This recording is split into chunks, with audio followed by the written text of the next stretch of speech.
Democrats have a man problem. We had a gender gap last night, but it was massive among the youngest voters. 6 months after the gender gap played a huge role in the presidential election, top Democrats are throwing spaghetti at the wall, still trying to figure out how to win men back. So when you look at polling, particularly for Gen Z, one thing that could explain this widening gap is how people get their news. While young women are more likely to turn to TikTok for news, young men are more likely to turn to platforms like YouTube and X, which explains why some Democrats are trying to break into the podcast space, or what some people call the manosphere. I mean, what is it?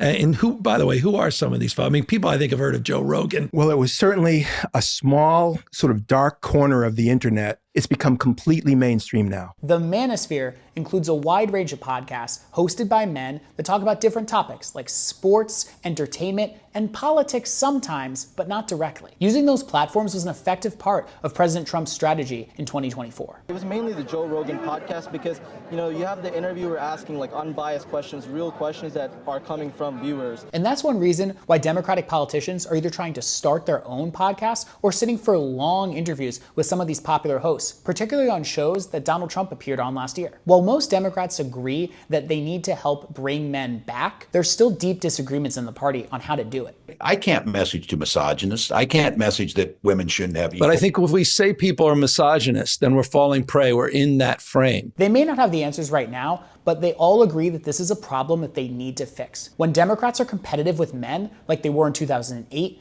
and 2012 and 2020, they win. When Democrats aren't, like they were in 2016 and 2024, they lose.